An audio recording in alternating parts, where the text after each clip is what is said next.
మేలో జరిగిన సంఘటన ఇది. మండుటెండ.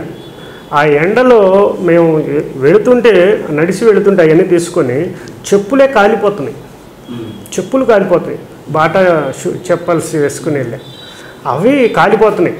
అసలు ఇంత కాలిపోతుంటే అక్కడ ఏముండదు తెలుసు కదా. ఇష్టకామేశ్వరం వెళ్ళారా? అది చక్కగా చిన్న గూడులాగా ఉంటుంది. ఇక్కడ ఏముండదు, చుట్టూరుతో అంతా రాయి అంతా ఉంటుంది. అక్కడ కూర్చొని అక్కడ చిన్న హోమగుండం ఉంటుంది అనే సంగతి తెలుసు.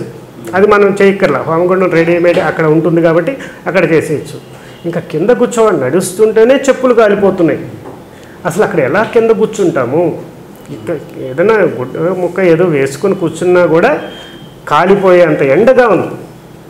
అసలు తల్లి ఏంటి అగ్ని పరీక్ష? ఇది నిజంగా అగ్ని పరీక్ష. అగ్ని పరీక్షలాగే ఉంది. ఇది ఎంత కష్టం తల్లి, నేను చేయగలుగుతానా? ఏంటి పరీక్షనా ఇదే, చూద్దాం అని వెళుతుంటే ఒక అద్భుతం జరిగింది.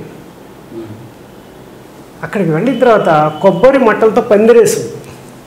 చుట్టూరు ఎక్కడ కొబ్బరి చెట్లు ఉండవు. అడవిలో కొబ్బరి చెట్లు ఉంటాయా? ఉండవు. అసలు ఆనందం.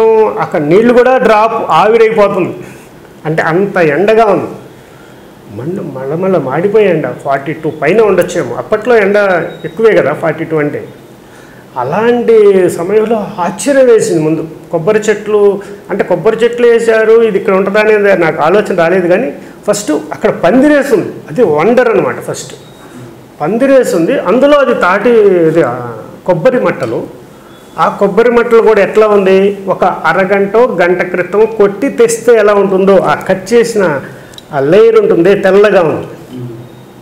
అసలు ఒక గంట క్రితం అక్కడ కొట్టి ఈ ఎండలో తీసుకొచ్చేలోపే వాడిపోతాయి అంత ఎండలో. అలాంటిది చక్కగా అలా పడేస్తున్నాయి. ఇట్లా అద్భుతం అనిపించింది. అక్కడ ఎంతో ఆనందంగా పొంగలి చేసి మా ఆవిడ అందరం పిల్లలు అందరం చక్కగా అందరికి పెట్టి అక్కడ చండీ హోమం పూర్తి చేసుకుని రావటం జరిగింది. అది చాలా చాలా చాలా చాలా అద్భుతమైన శక్తివంతమైన అనుభవాల్లో ఇది ఒకటి.